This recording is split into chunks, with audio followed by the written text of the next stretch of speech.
ኪራ ጽናት ካለችበት ቦታ ውሰደኝ እያለ ቅዱስን እያስቸገረው ነበር። ቅዱስም ደግሞ አሁን ስለመሸ መኪና አይገኝም ጧት ትሄዳለህ ብሎታል። ግን ከዚህ ከስካሩ ከተነሳ በኋላ ይህንን ነገር እሺ ብሎ ይሄዳል ብዬ አላሰብኩም። ይህን ነገር ስላሰበ በጣም ደስ ብሎኛል። ጽናትም ክፍለ ሀገር ሄዳለች።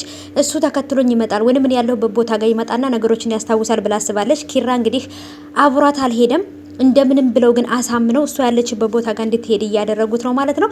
እንግዲህ በስካር መንፈስ ላይ ቅዱስን ካልወሰድከኝ እያለ ነበር። ከስካሩ ሲነቃ ግን ምን ይላል አናቅም። እንግዲህ ጽናት ጋር ተከትሎ አልሄደም። በሚቀጥለው ክፍል ደግሞ ይሄዳል ወይንስ አይሄድም የሚለውን ደግሞ እንግዲህ በዛን ሰዓት ማየት እንችላለን ማለት ነው።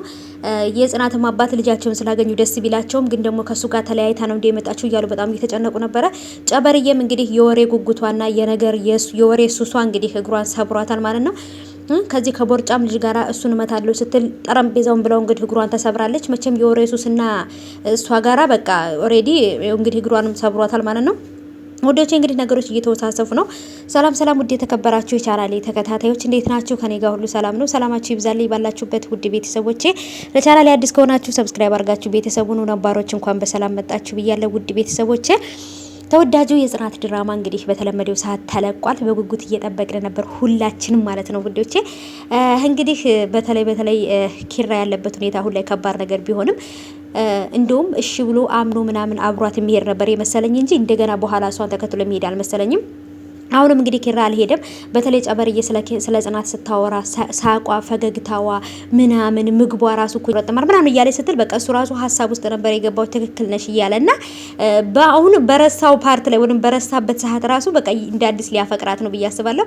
በተለይ እናንተ ሴቶች እኮ እንደዚህ አታረጉም ለፍቅር አትሆኑም እያለ ምናምን በቃ መጠጥ እየጠጣ ራሱን ሁላ እየጎዳ ነው ማለት ነው። ግን ደግሞ ጽናት በጣም በቃ ተስፋ ቆርጣና ወስና ወደ ክፍለ ሀገር ሄዳለች። እሷንም ወደ ክፍለ ሀገር ሄዳለችና ስለዚህ ተከትላት ሂድ ወይንም እሷ ያለችበት ቦታ እንዲሄድ እያደረጉ ብዙ ነገሮችን እያደረጉ እያግባቡት ነው። ኪራ የሚሄድ ነው የሚመስላችሁ ቤተሰቦቼ ወይንስ የማይሄድ?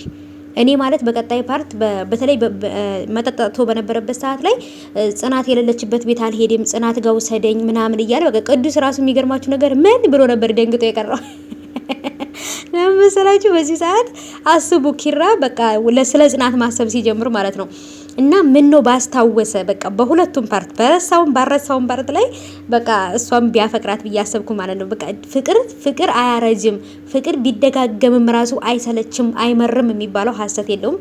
ኪራ በበፊቱም ፓርት ይወዳታል፣ በአሁኑም ደግሞ በረሳበትም ፓርት ደግሞ እንግዲህ እያፈቀራት ነው፣ እየወደዳት ነው ማለት ነው። በእርግጥም ጽናት የምትወደድ የምትፈቀር ሴት ናትና ይገባታል ብዬ ነው የማስበው ይሄ ፍቅር ማለት ነው። በተለይ ብዙዎቻቸው በኪራና በጽናት ፍቅር ይቀናሉ ማለት ነው። በጣም ምርጥና አጓጊ ፍቅር ነው ያላቸው ማለት ነው። ሁሉም ሰው ፍቅርን የሚመኘው በእነሱ ነው። በጣም ምርጥ ፍቅረኛሞች ናቸውና ስለዚህ በተለይ ኪራ አሁን ላይም ደግሞ ጭራሽ ስለሷ ማሰብና ስለሷ መጨነቅ ሆኗል። ቤትም ከወጣች ከሄደች በኋላ ደግሞ የሚያስበው ስለሷ ብቻ እንጂ በቃ ምንም ነገር ሌላ ስራ የለውምና ውዶች እንግዲህ ኪራ ይሄዳል። በቀጣይ ክፍል ኪራ የሚሄድ ነው የሚመስለኝ ማለት ነው ውዶቼ። ምክንያቱም ይዛችሁን ካልሄዳችሁ እያለ መጠጥ እየጠጣ ሰክሮ ነበረ። ቅዱስም እንግዲህ ይዞት ይሄድና ጽናት ያለችበት ቦታ ላይ እዛ አድርሶት ይመለሳል ብዬ አስባለሁ። ወይ የሆነ ሰው አብሮት ይሄድና እዛው አብሮት ይቀመጣሉ ማለት ነው። ምክንያቱም ሌላ ሰው ጋር እንዳይጋጭ ማለት ነው። እዛ ቦታ ላይ ግን የሚያስታውስ ነው የሚመስለኝ ኪራ ነኝ። ምክንያቱም እዛ ቦታ ላይ ነው ከዚህ ከጽናት አብሮ አደግ ጋራ ተጣልቶ የጽናትን አባት መጥቶ እንደገና ከዛን ሲመጣ ነበር አደጋ የደረሰበትና የሆነ አገሩን ሲያየው የሆነ መኪናውን ወይ መኪና ላይ ሲወጣ መኪና ላይ ገጨው። ስለዚህ ወደ መኪና ላይ ሲወጣ መንገዱን ፓርቱን ያለው ነገር ሲያዩ የሚያስታውስ ይመስለኛል። ብቻ ግን እስቲ እንግዲህ ቢያስታውስና ከዛም በኋላ ኃይሎ ጋር ብሎ እያስጨፈረ ጽናትን ከአባቷ ቤት አውጥቶ ይዟት ቢመጣ በጣም ነበር ደስ የሚለኝ። እንግዲህ የናፈቀኝ ቀን ማለት ያን ነው። ጨበርዬም እንግዲህ ከዚህ ከልጁ ጋር ተጣልታ ምናምን እሱንም አታለው ብላ እግሯ ስታነሳ ነበር እንግዲህ የተጋጨችው ማለት ነው። እና ውዶቼ ይቅርታ ተቋረጠለት ነው። እና ውዶቼ እንግዲህ ጨበርዬ እግሯን ተሰብራ አርፋ ቁጭ ብላለች ማለት ነው። አሁን ላይ እንኳን አይደለም በፊትም ስራ አትወድም፣ አሁንም ደግሞ ተነስታ መስራት ስለማትችል በራብ መሞታቸው ነው ልጆቹ ማለት ነው። በቃ ጽናት የለችም ቤት